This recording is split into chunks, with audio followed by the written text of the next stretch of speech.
ছোটবেলা থেকে বাবা মার ঘরে 6 বোন 2 ভাই।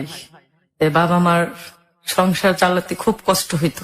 সংসার উপার্জন করার মতো আমার বড় আপা আর আমার বাবা ছিল, আর সবাই আমরা ছোট ছোট। আমার বড় বোন বিয়ে হয়েছে, পরে স্বামীর বাড়ি চলে গেছে। তখন আমার আব্বা একা রোজগার করার মতো মানুষ। ঢাকা শহরে ঘর ভাড়া যদি ঠিকঠাক মতো না দিতে পারে, তাহলে ভাড়াওয়ালার রুম তালা মারা দেয়। এখন আমার আব্বা কি করবে? করার পরে আমার বোন শুনতেছে যে আমাদের খাওয়া দাওয়ার খুবই কষ্ট, আমার আব্বা একা একা পারতেছে না। পরে আমার বোনের শ্বশুর বাড়ি আমার দুলাভাইয়ের সাথে অনেক কথা কাটাকাটি করলো যে আমি গার্মেন্টস এ চাকরি করে আমি একটু আমার বাবাকে সহযোগিতা করি। 6টা-7টা ভাই বোন, আমার বাবা কিভাবে চলবে? কারণ আমার বোনের শাশুড়ি বললো যে না, তুমি এখন যেই বাড়িতে আসছো সেই বাড়ি চিন্তা করো, বাবার বাড়ির কোনো চিন্তা করার কোনো দরকার নেই। এই কথা বলার পরে আমার দুলাভাইয়ের সাথে অনেক কাটাকাটি হয়েছে।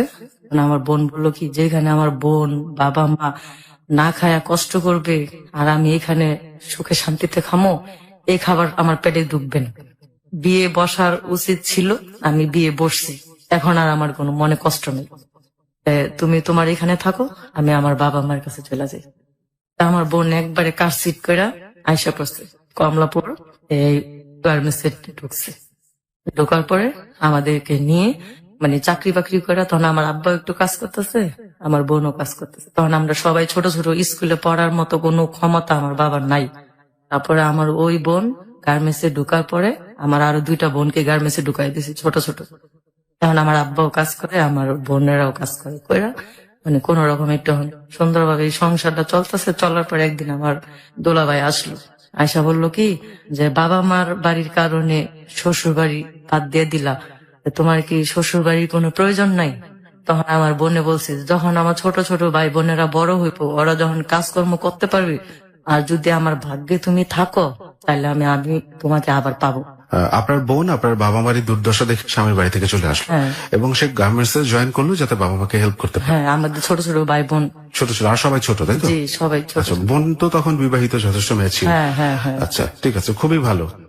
আচ্ছা প্রিয় শ্রোতা, এখানে আমি একটু বলি, সেটা হচ্ছে আমাদের দেশে হাজার হাজার গার্মেন্টস রয়েছে এবং সেখানে লক্ষ লক্ষ মানুষ কাজ করছেন। তারা কিন্তু পরিশ্রম করে এই টাকা উপার্জন করছেন, জীবিকা নির্বাহের জন্য তারা কাজ করছেন, এতে খারাপ কোনো কিছুই নেই। আমি তাদের প্রতি রেসপেক্ট রাখি, সম্মান জানাই তাদের সবার প্রতি, যারা খেটে খাচ্ছেন, পরিশ্রম করে বেঁচে আছেন। আর গার্মেন্টসে অনেক ধরনের ঝামেলা থাকতে পারে, অনেকগুলো মানুষ একসাথে কাজ করে, কিছু অ্যাডমিনিস্ট্রেশন বা কিছু ঝামেলা একটু এলোমেলো হতেই পারে, অনেক ধরনের ঝামেলার বড় আলামত আমরা অনেক সময় দেখি, বাট সেগুলো একটা সময় কেটে যাবে, এটা আমার বিশ্বাস। কারণ অনেক ঝামেলা থেকেই কিন্তু আমরা দিনে দিনে উত্তরোত্তর মুক্তি পাচ্ছি এবং এসব ঝামেলাও কেটে যাবে। যাই হোক, ওকে নাসিমা, তারপর? চলার পরে হঠাৎ একদিন আমার বোনের স্বামী ওনারে রাস্তায় আটকেছে, যখন হাত ধরে নিয়ে যেতে নিছিল, তখন ছেলের আর কি আটকেছে। আটকানোর পরে বলছে যে কি হয়েছে? বলছে আমার ওয়াইফ নিয়ে যেতে চায়, উনি চায় না। তখন অনেক ছেলে মেয়েরা ঘিরা ধরছে। ঘিরা দেওয়ার পরে বলতেছে যে এই লোকটা যা বলতেছে সব কি সত্যি? তখন বলছে যে হ্যাঁ, উনি আমার স্বামী, ঠিক আছে, তবে আমি আমার স্বামীর বাড়ি ছাইরে আসলাম। আমার বাবা মা, আমার ছোট ছোট ভাই বোন না খায় থাকে, খুবই কষ্ট। এই জন্য আমি সংসার করতেছি, যখন আমাদের সংসারের কোনো অভাব থাকবো না, তখন আমি আমার স্বামীর বাড়িতে আবার চলে যাবো। এই কথা বলার পরে তারপরে আমার দুলাভাই কারসিট হয়ে গেছে। হওয়ার পরে একদিন এই বাড়িওয়ালা আসলো যে কি ব্যাপার রত্নার আব্বা, তুমি ঘর ভাড়া দাও না কেন? তোমার 3-4 মাসের ঘর ভাড়া পাচ্ছে, এটা কি তোমার নিজের বাড়ি নেই? আর তখন তো ভালো চলছিল, তাহলে ভাড়া দিতে অসুবিধা কি? ভাড়া তো আগের জমানো ছিল। আচ্ছা, আগের জমানো ছিল আর কি। তখন বলতো ধরে তোমার 2 মেয়ে কাজ করো, তুমি কাজ করো, তাহলে এখন আমার সমস্যা কি? পরে বলছে কি যে দেখেন পিছনে যেগুলা জমছে, আমি সামনের ভাড়ার সাথে কিছু কিছু দিয়ে কি কমানো যাবে। জি। বাড়িওয়ালাটা অনেক ভালো ছিল, উনি আবার তাবলিগ নামাজটা পড়ে। তো উনি আবার বলছে কি আচ্ছা ঠিক আছে, তাহলে তুমি 2 মাসের টাকা আমারে কম দিও। এরপরে একদিন এমন করতে করতে পরে আল্লাহ আমার আব্বাই একবার বিছানায় পড়ে গেছে, অসুস্থ হয়ে গেছে, না খায়া কাজ করতে করতে। এমন এক সময় গেছে আমরা সবাই ভাতের মার খায়া রয়েছি ছোটবেলা। আমার আম্মা মানুষের বাসায় কাজ করে। এটা কি আরো আগের ঘটনা? আমার বোন চলে আসার আগে? জি, মানুষের ভাতের মার গালতো, ওই ভাতের মার আইনা আমার আম্মা আমাদেরকে খাওয়ান দিছে। আর আমার আব্বা যখন সকালবেলা বের হয়ে গেছে, আমার আম্মা বলতো কি যে খালি মুখে মানুষ কাজে যাইতে হয় না, তাহলে কি খাইবো? কত কত সময় এক গ্লাস পানি খাওয়া গেছে, কত কত সময় ভাতের মার খাওয়া গেছে। খাওয়ার পরে এমন কষ্ট করতে করতে আমার আব্বা একদিন অসুস্থ হয়ে গেল, জন্ডিসে লিভার ফাইটে গেছে। লিভার ফেটেই গেল? জি, লিভার ফাইটে গেছে। তারপরে ঢাকা মেডিকেল নিয়ে গেছে, ঢাকা মেডিকেল ভর্তি নেয় না, না নেওয়ার পরে আমার বড় আপা অনেক রিকোয়েস্ট করলো, অনেক জায়গায় ঘুর করলো, করার পরে তারপরে এক লোক আইসা বললো যে কি হয়েছে, বলছি কি আমার আব্বা তো জন্ডিসে লিভার ফাইটে গেছে, এখন তো কি করবো, নিয়ে এসি। আগে কি কেউ বোঝেন নাই না যে না, না, অসুখ? না। আর বুঝতে পারলেও তো কিছু করার ছিল না। ছিল না, কারণ টাকা ছিল না, টাকা হলো মানুষের সব। তো এটা বলার পরে আমার বোন, এক লোক আল্লাহ তাকে দয়া করছে, দয়া করার পরে ওই লোকটা আমার বোনের কথা শুই না, যে 6-7টা ভাই বোন, তারপরে মা বাবা, মানে খাওয়ার মতো 10-12 জন লোক আর কি, করার পরে ওই লোকটা ওনাই আমার আব্বাকে ঢাকা মেডিকেল ভর্তি করলো। ভর্তি করানোর পরে আমার আব্বা 1-2 দিন থাকার পরে আমার বোনে বলতেছে যে আমি তো গার্মেন্টস এ চাকরি করি, এখন যদি আমি হাসপাতালে থাকি তাহলে তো আমার গার্মেন্টস এর চাকরিটা চলে যাবে, এখন আমি কি করব। আমার আম্মা হলো গ্রামের মেয়ে, সে আবার ঢাকা শহরের হাসপাতালের এগুলা কিছু বোঝে না। তা আমার আব্বারে ওই আঙ্কেলের কাছে বলে আসলো যে আঙ্কেল আমার আব্বুকে একটু আপনি দেখেন, আমি একটু বাসার থেকে যদি লোক পাই তাহলে আমি এখানে নিয়ে আসবো। ঠিক আছে। তো এই কথা বলার পর আমার বোন অফিসে গেছে, ওই অফিস থেকে আমার বোনকে না করে দিছে। কি মানে চাকরি করতে হবে? হ্যাঁ, না মানে একদিন না গেলে গার্মেন্টস আর নিতে চায় না, অনেক বকাবাধ্য করে, ঘন্টার পর ঘন্টা দাঁড়ায় রাখে, ঢুকতে দেয় না। সব মানুষ অফিসের ভিতরে ঢুকে যায়, ওই পর্যন্ত সিঁড়িতে দাঁড়ায় থাকা লাগে। তারপরে আবার বেতনের সময় বেতনও দেয় না, এগুলো হওয়ার পরে তারপরে আমার বোন অনেক হাতে পায়ে দুললো। তখনকার তো গার্মেন্টস এর চাকরি অনেক কষ্টকর ছিল। আমার বোনে হাতে পায়ে ধরে বললো দেখেন আমার আব্বারে আমি হাসপাতালে ভর্তি করার কারণে আমি 2-3 দিন আসতে পারি নাই, আমাকে একটু সহযোগিতা করেন। পরে বলছে যে না করার কারণে আমার বোন না করলে আবার অন্য একটা অফিসে চাকরি নিল। নেওয়ার পরে আমার আব্বু হাসপাতাল থেকে পলায় এসে পড়ছে। কেন? মানে ওনার একা একা ভালো লাগে না, তারপর আবার নার্সেরা বেশি একটা আসে না, ওষুধ পানি দেয় না, শুধু শুধু বলে শুয়ে থাকতে হয়। তো শুয়ে তো থাকতেই হবে, হসপিটালে অসুস্থ হ্যাঁ, মানুষ তো শুয়ে থাকে। ওইটাই, মানে উনি একা আর কি ভয় পায়। আচ্ছা, ওইখানে তো আপনারা কেউ তার সাথে থাকতে পারতেন না? না, তখন তো আমরা অনেক ছোট আর কি, আমার 3টা ভাই বোন বড় আর আমরা সবাই ছোট ছোট। তখন আমাদের বাসায় এসে পড়ছে, বাসায় আয়া আমার আম্মা জিজ্ঞেস করতেছে কি ব্যাপার, আপনি না হাসপাতালে ভর্তি করে দিয়ে এলো রত্না, তাহলে আপনি এখানে আইসা পড়লেন কি লিগা? আমি ভালো হয়ে গেছি, আমি আইসা পড়ছি। ভালো কি আসলে হয়েছে? না, ভালো হয় নাই। লিভার ফেটে গেলে তো সেটা ভালো। জি, ওনাকে আর কি দেশের মাটিতে টানছে, এটাই। তারপর বলছে আমি ভালো হয়ে গেছি, আমি এই জন্য হাসপাতালে আয় পড়ছি। আজকে আমার সব পোলাপাইনারে অনেকদিন ধরে আমি ভালো মন্দ খাওয়াই না, এখন আমরা সব ভাই বোনরা আমার আব্বা একসাথে ডাকছে। আচ্ছা, ডাকার পরে বলতেছে যে বাবা আমি তো এতদিন হাসপাতালে ছিলাম, কিছু খাওয়াইতে পারলাম না, আমি হাসপাতালে যখন আমার পাশের রুগীরা অন্য রুগী দেখতে আসতো আমার কিছু টাকা দিছিল, ওই টাকাগুলো আমি নিয়ে এসি, এখন তোমরা কে কি খাইবা বলো। আমার মেয়ে জীবনের আমার আব্বা খুব ভালোবাসতো, তো আমার মেয়ে জীবনে আবার আমার আব্বার গলা ধরে বলছে কি আব্বা আমরা কিচ্ছু খাবো না, আল্লাহর কাছে দোয়া করি আপনি ভালো হয়ে যান, আর যে টাকা দিয়ে আমাদেরকে বাজার করে খাওয়াবেন ওই টাকা দিয়ে আপনি ওষুধপাতি কিনা খান। তারপর আমার আব্বা শুনে নেয়, না শুনলে আমার ওই 2 বোনরে নিয়ে বাজারে গেছে, একটু মাংস আনছে, মাংস আইনা খাওয়া দাওয়ার পরে আমার আব্বা বলতেছে যে আমি দেশে চলে যাবো। তখন আমার আম্মা বলতেছে আপনি যে দেশে যাবেন তো এই মুহূর্তে তো ভাড়ার টাকা নেই, তাহলে আপনি যখন দেশে যাবেন তাহলে আপনি বাজার করলেন কি লিগা? এদিকে মাইয়া গো অনেকদিন ধরে খাওয়াই না, এই জন্য। আচ্ছা ঠিক আছে, তাহলে আমার সাথে কি তোমরা কেউ দেশে যাইবা? আর আমার মা কেছে কি যে না দেশে যেমন কেমনে, এখন দেশে গেলে না হইলো 500 টাকা লাগবে, এখন তো নাই 1 টাকাও। তাই আমার আব্বা কি তাহলে কেউ যাওয়া লাগবো না, আমি একাই যাম। এই কথা বললে আমার আব্বা একাই গেছে, একা যাওয়ার 2 দিন পর আমার আব্বা মারা গেছে, দেশে যায়। আচ্ছা, দেশে যায় 2 দিন পরে মারা গেছে। আমার আম্মারে বলছিল কেউ ছিলেন না আপনারা তার পাশে? না, আমরা ঢাকা। দেশে কে ছিল? দেশে আমার ফুবু আর আমার এক চাচা। আচ্ছা, ওই যে আপনি বললেন যে দেশের মাটি থেকে টানছে, তাই তো? হ্যাঁ, দেশে মানে সবাই বলছে আর কি যে ওনার মরণ আসছিল দেশের মাটিতে টানছে, এই জন্য উনি হাসপাতাল থেকে আইসা দেশে চলে গেছে। খুবই বিস্ময়কর ব্যাপার, উনি হসপিটাল থেকে পালায় চলে আসলেন, হ্যাঁ। লিভার ফেটে গেল, এরকম একটা মানুষ হসপিটাল থেকে পালায় চলে আসছে, হয়তো উনি নিজের মধ্যে ফিল করেছিলেন যে হয়তো তার সময় নেই হাতে। জি। অনেক রহস্যময়। কিন্তু আমার আব্বা যখন মারা গেছে তখন আমার ফুফু আমার চাচা আমাদেরকে বলে নাই, আমার আব্বা মারা গেছে আমরা তার লাশটাও দেখতে পারি না। আপনাদেরকে বলে নাই কেন? না, বলে নাই, আমার ফুফু আর আমার চাচা মনে করছে কি যে আমরা মনে হয় আমার আব্বা অসুস্থ কারণে আমরা মনে হয় তাকে বাসার দিকে বের করে দিছি। আচ্ছা, তবে আমরা সত্যি বের করে দেয় না, আমার মাও বের করে দেয় না। তা আমার আব্বা একদিনকে বলছিল আমার মারে যে পিঠা খাইবো। তা আমার মা আবার তার বাপের বাড়িতে গেছিল, ময়মনসিংহ গেছিল, ময়মনসিংহ এর থেকে নারকেল আর পিঠা চাল নিয়ে আসলো। পরে আমার বোন রে বলতেছে, রত্না তোর আব্বা তো দেশে গেছে, এখন তোর কোনো খবর সবর নাই, তাহলে আমি যাই দেখে আহিগা, তোরা ভালো মতো থাকিস। এই কথা বলে আমার আম্মা দেশে গেছে, নোয়াখালীতে গেছে। আমার বাড়ির আশেপাশে মানে যাওয়ার পথে আমার আম্মারে কি পাড়াপড়শি এক ননদে বলতেছে যে আয়সা হে আওয়া তো আইলি, মানে আর 4 দিন আগে আইলি না। ওরা বললো কি কি কইলা তুমি, কে লেগে 4 দিন আগে আমু? তোমার ভাই কইছিল পিঠা খাইবো, তা আমি দেশের থেকে চাল টাল নিয়ে পিঠা। কয় পিঠা মানে কারে খাওয়াইবা, তোমরা বানায় তোমরাই খাও। কয় কি মানে? কয় বাদল ভাই তো মারা গেছে। এই কথা শুই না আমার আম্মা মানে ওইখানে হাত কিলে গেছে, আর পিঠা চাল মাল সব ফালাই দিছে। আমার আম্মা আর আমার ফুফুর বাড়িতে যায় নাই, আবার ঢাকায় রিটার্ন আসলো। আসার কয়দিন পরে মানে আমার আম্মা খুবই কান্দা। যখন আমার আম্মা এসে বললো, তখন আমরা সব ভাই বোনেরা মিলে গেছি, যায়া দেশে যে আমাদের একটা কবরস্থান আছে ওইখানে আমার আব্বাকে মাটি দিছি। আচ্ছা। তা আমরা ওই কবরস্থানের জিয়ারত করে আমরা আবার ঢাকা চলে আসলাম।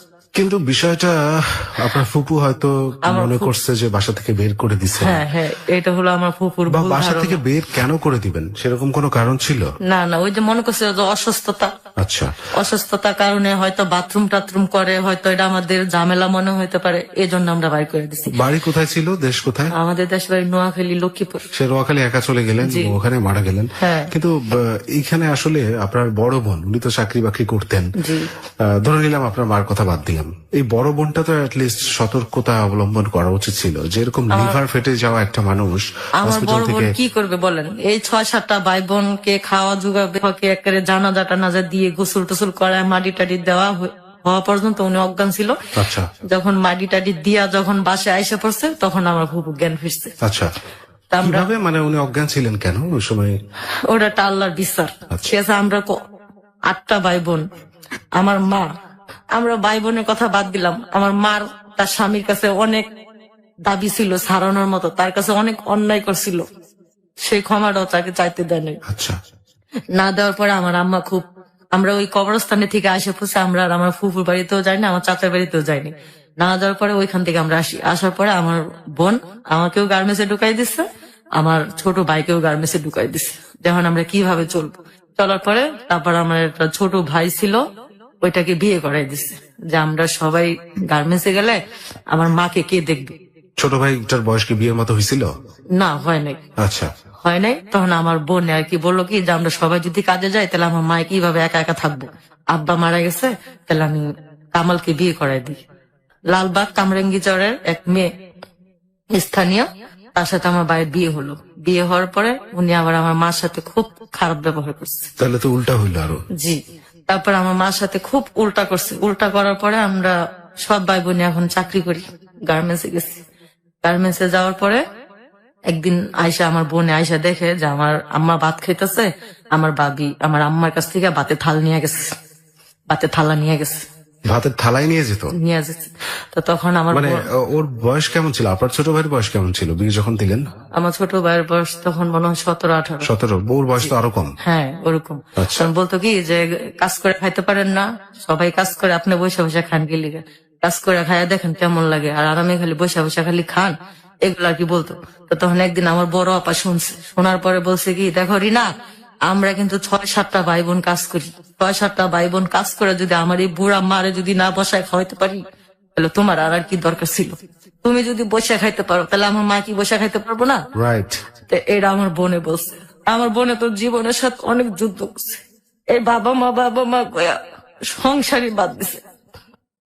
এটা বলার পরে আমার ভাবি বললো কি যে আমি একসাথে থাকবো না, একসাথে থাকবো না। আচ্ছা, তা আমার ভাইকে বললো কি, তুমি যদি তুমি থাকো তাহলে তুমি থাকো, নাহলে আমি গেলাম। তা আমার ভাই আবার একটু আমার মাকে খুব শ্রদ্ধা করে। তা আমার ভাই বলছে কি, আমার মা আমাদেরকে নিয়ে অনেক কষ্ট করছে, এখন আমি বউ পাই আমার মারে বইলা যাবো না, যদি তুমি যাও তা যাও। আমার বোন ও স্বামী সংসার ছাইরা যদি আসতে পারে, আর আমি ছেলে হইয়া আমি বউ ছাড়তে পারবো না? সাবাস। যাও, তুমি যাও। আমার এই ছোট ছোট বাইরে আমি কই যাবো? আমার বাবাটা মারা গেছে, আমার মা ওই সুখে সুখেই কদিন পরে মারা যাইবো, হেয়ার ভিতরে তুমি আবার এই কষ্টগুলা দিতেছো, তুমি যাও। তা আমার ভাবি রাগ করে গেছে। রাগ করে যাওয়ার পরে একদিন, না একটু ভুল হয়েছে, আমার ভাই একদিন এই কথা কোয়ার যাওয়ার পরে আমার ভাই বলছে যে আমার মায় খাইবো, তুমি কোনো হিসাব করবে না। এই কথা কওয়া যাওয়ার পরে একদিন আমার আম্মার প্রেশার উঠছে। আচ্ছা, ভাবি কি গেছে তখন যায় নাই? না যায় না। আচ্ছা, আমার আম্মার প্রেশার উঠছে, প্রেশার উঠছে, আর আমরা সবাই কাজে গেছি। আমার ভাই দুপুর বেলা, আমার ভাইও টেলাসে কাজ করে, আমার ভাই দুপুর বেলা জানালা দিয়ে আইসা দেখে কি আমার আম্মা খালি ঘরে এমনি একা একা দাফড়াইতেছে। আচ্ছা, মানে প্রেশার উঠছে তো, মানে প্রেশারে দাফড়াইতেছে, আর আমার ভাবি অন্য মহিলার সাথে বসে বসে গল্প করতেছে। তা আমার ভাই আবার যখন আসতো তখন জানালা দিয়ে বলতো যে মা ভাত বাড়ো, আমি আসছি। তখন এই জানালা দিয়ে ডাকার পরে দেখি আমার মায়ের প্রেশার এরকম করে খেসতেছে। আচ্ছা, তখন আমার ভাই তাড়াতাড়ি করে আয়া করলো কি, এই তুই যেন বেডি গুলো বয়ে বয়ে গল্প করতেছস, আমার মায় যে ঘরে দাফড়াইতেছে তুই দেখাস না। এই কথা বলার পরে আমার মার মুখ দিয়ে একবারে মানে গুগরি বাইর হয়ে গেছে, গাড়ি রক ছিঁড়ে গেছে। গাড়ি রক ছিঁড়ে যাওয়ার পরে আমার ভাই আমার মা আমার বাবিরে বলছে, আমার মার যদি কোনো কিছু হয় তাহলে তোরা আমি বাসার থেকে বাইর করে দিই। তাই তাড়াতাড়ি করে এই আমার বড় আপা, আমি আর আমার মেজু বোন আমরা গেছি ময়মনসিংহ। 4 দিন হরতাল ছিল, কোনো গাড়ি গুড়ি চলতো না। ওই 4 দিনে হরতালে গার্মেন্টস বন্ধ দিছে। আর আমার বড় আপা বললো কি যে চাকরি করি যখন দেশে যেতে পারি না, তাহলে এই সুযোগে একটু দেশের থেকে ঘুরে আসি। তা দেশে আমরা যে রাইতে গেছি এই রাইতে এই ঘটনাটা ঘটছে।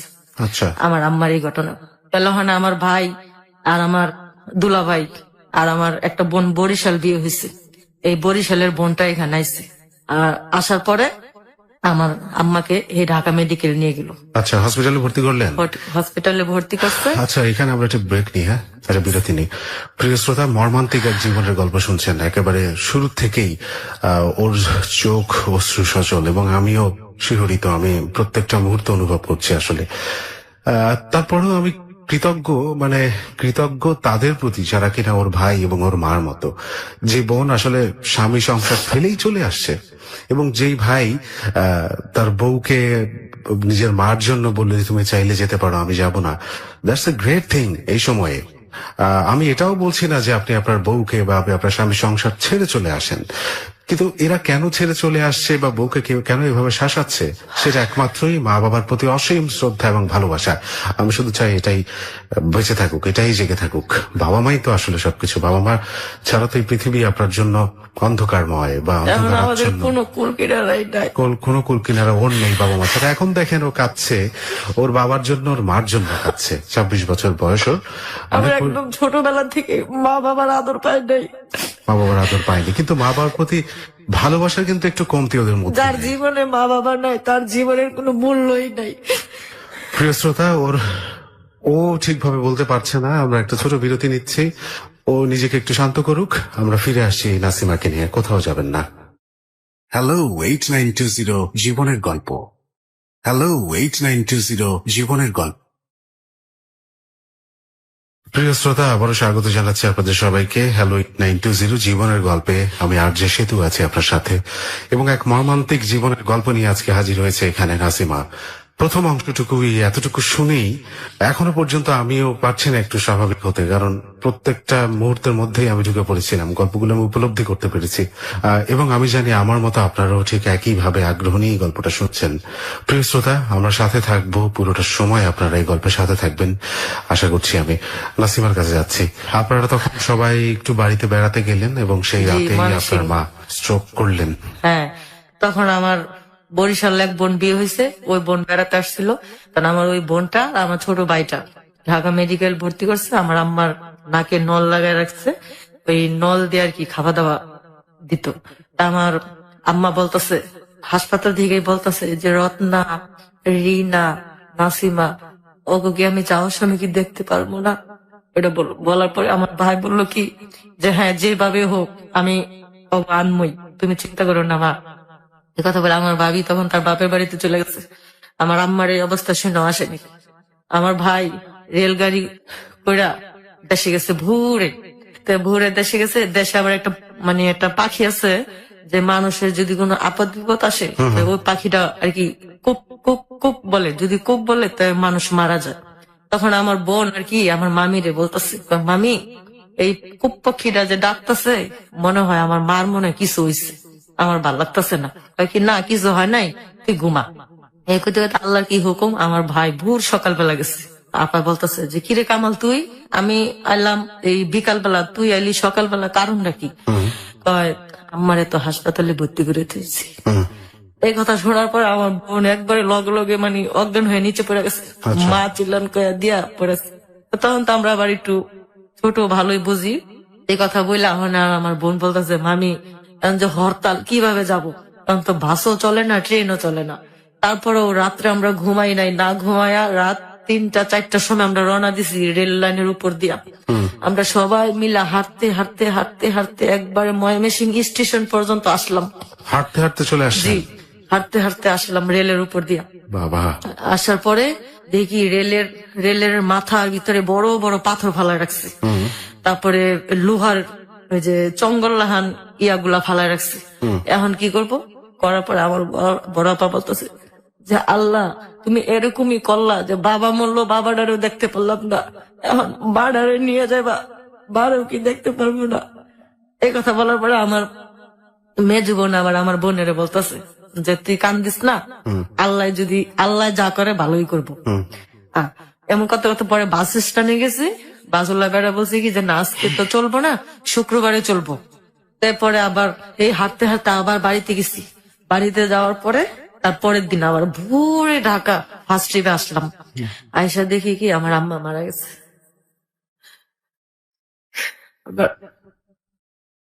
আম্মাও মারা গেছে, মাকেও হারালো আজকের অতিথি নাসিমা। এবং দেখুন প্রিয় শ্রোতা, আমি বারবার বলছিলাম যে মর্মান্তিক একটা গল্প, এর চেয়ে কঠিনতর শাস্তি বা এর চেয়ে কঠিন দুঃখ মানুষের জীবনে কি হতে পারে? বাবা মরে গেল, সেই বাবাকেও দেখলো না। মাটা মরে গেল, সেই মাটা মরে যাওয়ার সময় সাথে থাকলো না। যে বাবা জন্ম দিছে তাদের মাটি দেওয়ার মতো কোনো ভাগ্য পড়ালো আমাদেরকে দেয় নাই। পরে আমরা যখন ঢাকা আসলাম, আইসা দেখি বলতেছে যে মা তো মারা গেছে, মাটি দিয়ে দিছে আমার মাকে।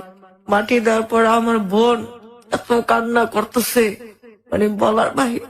কারণ আমার বোন আমাদের সবাইকে নিয়ে জাবরায়া ধইরা বলতেছে আমি তোর মা, আমি তোদের বাবা, কোনো দুঃখ করিস না। পরে আমাদেরকে নিয়ে গার্মেন্টসে ঢুকাইলো। আমার ছোট ভাইয়ের একটা ওয়ার্কশপে কাজে দিল, আমার এই গার্মেন্টসে ঢুকাইলো।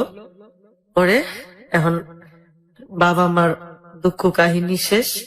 যখন একটু বড় হইতেছি, এখন নিজের ভালো মন্দ নিজে বোঝার মতো মানে খুব হইতেছে।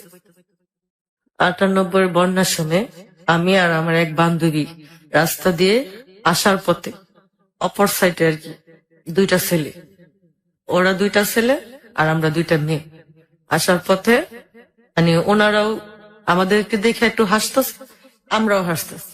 গার্মেন্টসে কাজ করতেছি, এখন আর বাবা মার দুঃখ বইলা থাকতে হলে মানুষের একটু আনন্দের প্রয়োজন। এই জন্য আর কি আমার বান্ধবীর আর আমি গার্মেন্টসে কাজের খুঁজে গেছি। যাওয়ার পথে রাস্তায় 2টা ছেলে দেখছি। তো ওই ছেলেটা আবার আমাদেরকে প্রেমের অফার দিচ্ছে। ওই ছেলেটারে পছন্দ করতো আমার বান্ধবী চম্পা, ওই ছেলেটা পছন্দ করতো আবার আমাকে। আমরা যতক্ষণ গার্মেন্টস এর ভিতরে ঢুকছি এতক্ষণ ওরা 2টা ছেলে এখানে দাঁড়ানো। আমরা যখন আবার গার্মেন্টস থেকে বাইরে হয়েছি, আবার আমাদের পিছনে পিছনে পিছনে পিছনে বাসায় আসে। আচ্ছা, আমরা আবার ছাদের উপরে উঠছি, যে বাসা থাকি এ বাসা আবার বিল্ডিং আছে, ছাদের উপরে উঠছি। ওইটা দেখে কি আমাদেরকে নিচের থেকে খুঁজতেছে, এইভাবে খুঁজতেছে। আমরা ছাদের উপরে এত বড় একটা ইট ছিল, ওই ইটটা ওকে শরীরে মিলা মারছি। আচ্ছা, মিলা মারাতে মানে ওনাদের শার্ট মাঠ সব ভিজে গেছে। কিসে, রক্তে? না মানে পানিতে আর কি। পানি? ইট মানে আমরা বলতেছি যে ছেলেগুলো কত খারাপ। কমলা পরে থেকে পিছে পিছে আমাদের বাসা পর্যন্ত আসলো। আচ্ছা, কত বড় খারাপ। আমার লগেরটা বলতেছে কি ও মনে হয় তোরে পছন্দ করছে। আমি কই না, আমার পছন্দ করে নাই, মনে তোরে পছন্দ করছে। এরকম করতে করতে তাই আমরা ছাদের উপরে উঠছি। ছাদের উপরে উঠে কি আয় দেখি কারে খোঁজ করতেছে। ছাদের উপরে উঠে দেখি কি যে আমাকে বিশ্রাইতেছে, কারণ ছাদে এত বড় একটা ইট ছিল। ওই ইটটা ওদের সোজাসুজি মিলা মারছি, পানি দিয়ে ওরা শরীর আর কি ভরে গেছে। আচ্ছা, সামনে কি পুকুর টুকুর ছিল? না না, মানে 98 বন্যার পানি রাস্তার আর কি এগুলা। তারপরে আমার বান্ধবী বলতেছে কি ও মনে হয় তোরে পছন্দ করে। আমি কই কি না, তোরে পছন্দ করে। আচ্ছা, দুজনে মিলে জল্পনা কল্পনা হ্যাঁ করছেন। হ্যাঁ, এখন আমি বলছি কি তোর কি পছন্দ নেই এরকম, কয় ওই লাল শার্ট পরা ছেলেটা যদি আমারে প্রেমের অফার দেয় তাহলে আমি প্রেম করবো। আমি কি কর তুই, আমার কোনো সমস্যা নাই, তাহলে তুই ছেলেরে তোর গার্মেন্টস এর ঠিকানা দে। কয় কি গার্মেন্টস এর ঠিকানা দিতে হইব না, ওর যদি আমাদেরকে ভালো লাগে তাহলে ও নিজে আমাকে খুঁজে বের করবো। তো এটা বললো আর কি ওই যে আমার সাথে মেয়েটা চম্পা গেছে। তাই সকালে আমরা আবার অফিসে যাবো, দেখি আমাদের বাড়ির রাস্তার সামনে দাঁড়াইছে। দাঁড়াতে দাঁড়াতে এই পিছনে পিছনে যাওয়া আসার মাঝখান থেকে মানে প্রেম হইলো আর কি। প্রেম হয়ে গেল কার সাথে কার? ওই সেন্টুর সাথে আর কি। সেন্টু ওর নাম? জি। ওর সাথে কি আপনার হইলো? এখন তো ওই চম্পা মেয়েটা বলতো যে ওর পিছনে ঘুরতো, আর আমিও জানতাম যে ওর পিছনে। আচ্ছা। যখন ওই ছেলেটার সাথে আমরা সরাসরি কথা বলছি, ওই ছেলেটা আর কি আমার বান্ধবীর বললো যে পিছনে পিছনে আসতেছে, আর বললো যে তোমাদের সাথে একটু কথা ছিল, যদি বলতা। তো আমার বান্ধবী আবার বলছে কি যদি আপনার কথা বলার ইচ্ছা থাকে তাহলে আপনি লাঞ্চের সময় কমলাপুর খলিল গার্মেন্টস আসেন, 1টা বাজে, তখন আমাকে খাবারের টাইম দিব তখন আসেন। তো এখন কথা কওয়ার সময় নেই। কয় কি আচ্ছা ঠিক আছে। তা আমরা দুপুর বেলা খায়া নিচে নামছি। নিচে নামার পরে বলছে কি যে তোমাকে কয়টা ছুটি দিব? 10টাও হইতে পারে, 5টাও হইতে পারে, 8টাও হইতে পারে, কোনো ঠিক নাই। তা আপনি কি বলবেন বলেন। কয় কি না ছুটি হইলে আমি আসমো, একটা কথা ছিল। তাই আমার বান্ধবী বলতেছে কি কথা আমার কাছে বললেন। পরে কয় কি তুমি ওর একটু বইলো যে আমি ওর পছন্দ করি। ঠিক আছে। ইস, আপনার বান্ধবী তো পুরো হতাশ না? হ্যাঁ হ্যাঁ। পরে এতদিন তো বেশ আশায় আনন্দে জি ছিল। জি। আরে, তারপরে অথচ আমার বান্ধবী কিন্তু আমার চাইতে অনেক সুন্দর, বড় বড় চুল, আচ্ছা। বরিশালের মেয়ে তো মানে খুব সুন্দর আর কি। মানে বরিশালের মেয়েরা কি সুন্দর হয় নাকি? জি। আচ্ছা। আর ওই তুলনায় আমি আর কি কিছুই না, তারপরও যার চোখে যার ভালো লাগে এটাই। পরে এরকম কথা কথা না, আমি কই কি ওই ছেলে প্রেমের অফার দিল, প্রেমের অফারে রাজি হয়ে যাবো। তা আমার বোন কি বলবো আমারে, যে দেখছো আমার বোনের গার্মেন্টসে ঢুকাই দিছি, আমার বোন এখন এই প্রেম ভালোবাসা শিখা গেছে। পরে কয় কি না তোরা কি আর হনে করতে গেছে, তুই করবি, সমস্যা কি, যাবি আবি, কথা কবি, এই করবি সেই করবি, না এগুলো বললো আর কি। বলার পর আমি কই কি না তুই না ওরে পছন্দ করতি, তাহলে আমার কথা যখন তোর কাছে কইছে তাহলে তুই কইতি যে আমি তো আপনার পছন্দ করি। যেহেতু হ্যাঁ বইলা লাইছে, ওই জায়গা তো এখন আমি বলতে পারি না এমন কথা হতে। পরে একদিন বললো যে তোমাকে কি শুক্রবার কি গার্মেন্টস বন্ধ থাকে? আমি কইছি কি হ্যাঁ বন্ধ থাকে। তা বলছি কি কোথাও ঘুরতে যাইবা? ওই আমার বান্ধবী বলতেছে যে কই নিয়ে যাবেন? বলছে তোমরা যেখানে যাবে আমি সেখানে নিয়ে যাবো, যদি সংসদ ভবনে যেতে চাও তাও যেতে পারো, যদি শিশু পার্কে যেতে চাও তাও যেতে পারো, যদি সিনেমা হলে যেতে চাও তাও দেখতে পারো। কইছি কি আমাদের আবার একটু খুব ছবির নিশা। তো ওরা আমি বলছি কি আচ্ছা ঠিক আছে, এই শাবনুরের একটা ছবি বেরিয়েছে পাগলির প্রেম, এই ছবিটা একটু দেখায়। আচ্ছা। তাহলে এই ছবি দেখার জন্য আমরা আসলাম এই রাজমণি হলে, এই প্রথম ফার্স্ট হল চীনা গার্মেন্টস জীবনে আর কি। আসার পথে রাস্তায় গেছে আমার জুতা ছিঁড়া। আমার জুতা ছিঁড়া যাওয়ার পরে এখন আর ওই ছেলেটা এখন আর আমার পিছনে পিছনে ঘুরে না, মানে খুব স্মার্ট একটা ছেলে, আচ্ছা। এরকম একটা মেয়ের সাথে মানে ওই ছেলেটা খুব লজ্জা পাইতাছে। আর মানুষও কি বলবো যে এত সুন্দর একটা ছেলে, উঁচা লম্বা, স্বাস্থ্য মাস্ত খুবই ভালো, চেহারা খুব সুন্দর, কি একটা মেয়ের সাথে আসলো, নোংরা একটা জামা পরে আসলো, তারপরে পায়ে আবার লম্বা লম্বা স্যান্ডেল, এটা আর কি আমরা অনুভব করতেছি। করার পরে আমার আবার স্যান্ডেল ছিঁড়া গেছে। স্যান্ডেল ছিঁড়া যাওয়ার পরে ওর আমার একটা বন্ধু ছিল লাভলু, তো ওরা আমার বলতেছে যে নাসিমা আপা আপনি হাঁটেন না কে? আমি কই লাভলু ভাই আমার তো পায়ে জুতা ছিঁড়া গেছে, এখন কি করবো বলেন? জুতা ছিঁড়া গেছে কি হয়েছে, আপনি নিয়ে আসেন, হলের সামনে মুসি আছে, ঠিক করে দিব। তাই আমি কই যে আপনার বন্ধু দেখছেন মানে এরকম ভাবে হাঁটতেছে, মনে হয় আমাদেরকে চিনেই না। ও তো এরকমই। তাহলে এরকম হইলে তো আর এই ধরনের মেয়েদেরকে তাহলে প্রেমের অফার দিল কি লিগা? এটা তো হ্যাঁ মাইনা নিতে হবে। আচ্ছা ঠিক আছে নাজমা আপা আপনার মনে কষ্ট নিয়ে না আসেন। হলে গেছি, হ্যাঁ আবার জুতা ঠিক করে দিছি। ঠিক করে দেওয়ার পরে আমরা দুই বান্ধবী দুই পাশে বসলাম, আর ওরা দুই বন্ধু দুই পাশে বসলাম। মানে আমার বান্ধবী বসবো ওর সাথে, আর আমার দিব আর কি ওর সাথে, ওর বন্ধুর সাথে। কারণ আমার বান্ধবী ওর সাথে পড়ছে আর আমি ওই পাশে পড়ছি। বৈশা মানে লাভলু ভাই আমি জিজ্ঞেস করতেছি যে লাভলু ভাই এই ছেলেটা যে প্রেমের অফার দিল, ছেলেটা কই থাকে? বলছে যে ছেলেটা আরামবাগ থাকে।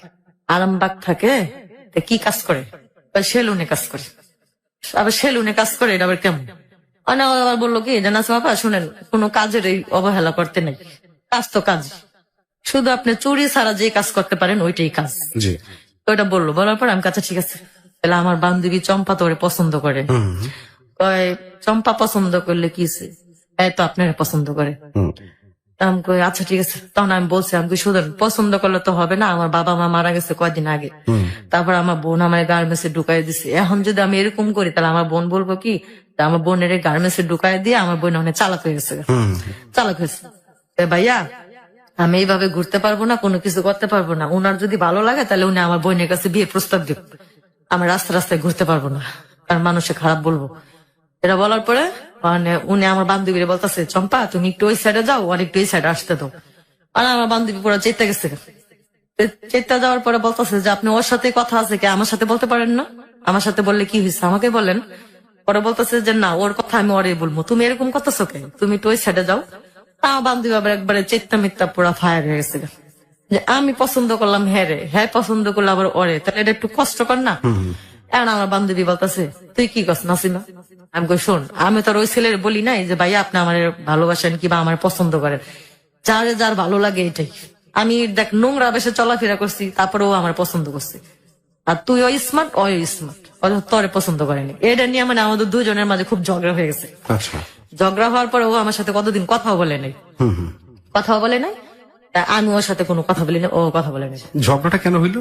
এই যে মানে ও ওরে পছন্দ করে আর ও আমার পছন্দ করে, এই জন্য আর কি। তাতে তো কিছু আপনার করার নাই। জি, তো এটা তো আমি বললাম যে তুই ও স্মার্ট, ও স্মার্ট, অথচ ও তোরে না পছন্দ করে আমার পছন্দ করলো। আমি কি শিখাই দিছি? আর তুই আর আমি তো একসাথেই আসছি। এটা বলার পরে ও আমার সাথে অনেক ঝগড়া করলো। আচ্ছা, ঝগড়া করার পরে মানে কতদিন আমরা কথাও বলি নাই। ও একই অফিসে চাকরি করি, ও আমার সাথে কথা হয় না, আমি ওর সাথে কথা হয় না। ও আমার আগে আসে পরে, আমি ওর পরে আসে। আরে প্রেম মানে বন্ধুত্ব নষ্ট হয়ে যাচ্ছে। জি, তো এটা বলার পরে একদিন আমি বলছি, দেখ চম্পা, আচ্ছা ঠিক আছে, তোরা যখন সেন্টুর অনেক ভালো লাগে তাহলে আমি সেন্টু বাইরে বলবো যে সেন্টু ভাই দেখেন চম্পা আপনারে খুব পছন্দ করে, তুই আমার লোকের ঝগড়া বন্ধ করিস না। আর আমি তোর হাত ধরে গার্মেন্টস চাইছি, তুই যদি আমার সাথে এরকম করস তাহলে খুব খারাপ। আচ্ছা তোর সাথে আমরা ওরে ডাকামু, তোর সামনে কথা বলবো। তো ওর সাথে নিয়ে ওরে ডাকছি।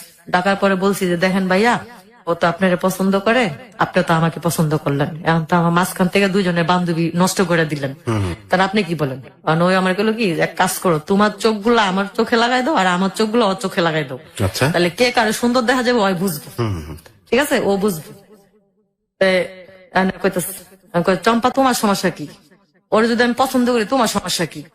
এই কথা বলার পরে ও আচ্ছা ঠিক আছে, আপনারা যা মন চা তা করেন, আপনি আমার কোনোদিন ডাকবেন না, ও আমার কোনোদিন ডাকবেন না, আপনারা যা মন চা তা করেন। কে বলতেছে? ওই চম্পা। চম্পা, আচ্ছা। হ্যাঁ, ওই মেয়েটা আর কি বলতেছে। বলার পরে ওর সাথে আবার কথা কাটাকাটি হয়েছে। হওয়ার পরে আমার ওই সেন্টুর ছেলেটার সাথে আর কি আমার একদম খুব গভীর প্রেম হয়ে গেছে আর কি। গভীর প্রেম হয়ে যাওয়ার পরে আমার বোন আমার বিয়ে ঠিক করছে। প্রেম হয়ে গেছে কি এভাবে ঘুরতে ঘুরতে? জি। আচ্ছা, আর কোথায় কোথায় যাইতেন, ঘুরতেন কি প্রায়? না, ওর আবার এই সেলুনের দোকান বন্ধ থাকে প্রতি শনিবার। আচ্ছা, প্রতি শনিবার ওর সেলুন বন্ধ থাকে হাফ বেলা। তখন ওই আমার বলতো যে দেখো আজকে তুমি অফিসে যাও না, নাইলে অফিসে যাও, নাইলে স্যারেরে বলে আয়সা পড়ো। তখন আমি বলতাম কি দেখেন গার্মেন্টসে তো কোনোদিন চাকরি করেন নাই, তো যে গার্মেন্টসে চাকরি করে সে জানে যে গার্মেন্টসে চাকরির কত কষ্ট। একদিন না গেলে 200 টাকা হাতিরা কাটে। মানে এখন বর্তমানে 200 টাকা, তখনকার সময় ছিল মনে হয় 30 টাকা 40 টাকা এরকম। আর আমি যদি একদিন না যাই তাহলে হাজিরা বোনাসও কাটা যাবে আর ওভারটাইমও কাটা যাবে রাত 10টা পর্যন্ত। তারপর আমার বেতনও দিব না, গোড়ায় দিব। তা যখন আমার বোন ওরা জিজ্ঞেস করবো যে কিরে তুই তো অফিসে ঠিকই গেছস, তাহলে বেতন পাইলি না কে, এই বেতন কম পাইলি কে লিগা, তখন কি বলবো?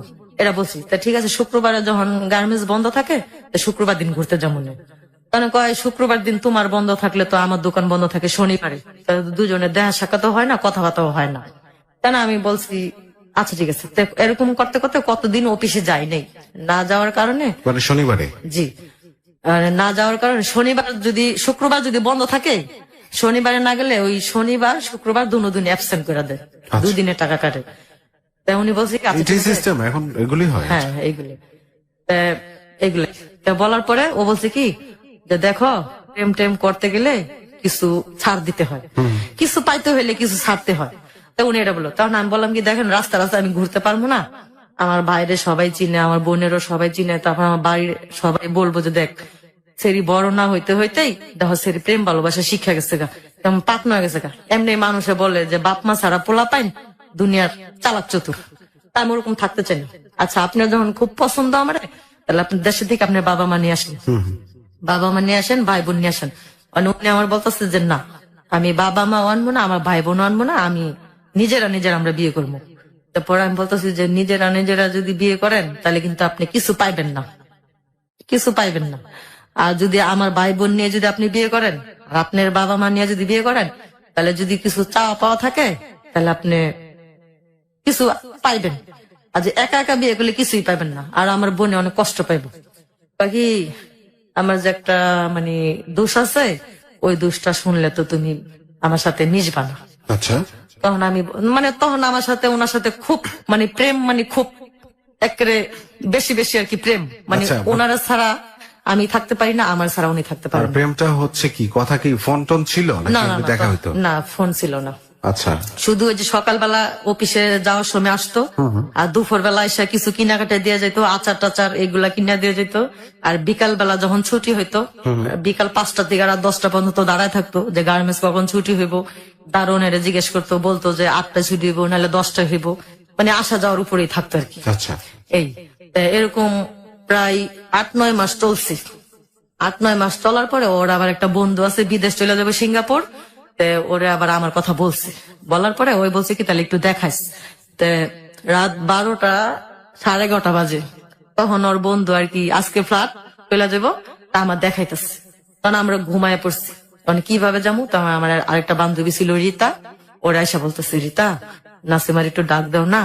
তাকে আমি যাইতে পারবো না, ওর যে বোন অনেক বকা দিব, কারণ আমার একটা বন্ধু বিদেশ চলে যাবো, তো ওর একটু দেখবো। এই কথা বলার পরে তো আমার ডাকছে, আমার বইনে কইছে কে রে, কি রত্না পা, আমি একটু নাসিমার একটু দরকার। তাই আমার বইনে ডাকিয়া দিছে। ও আমার বলতেছে কি সেন্টু ভাই আইসে, তোর লগে দেখা করবো। আমি কইছি যে আমি এত রাত্রে কেমনে যাবো ওখানে।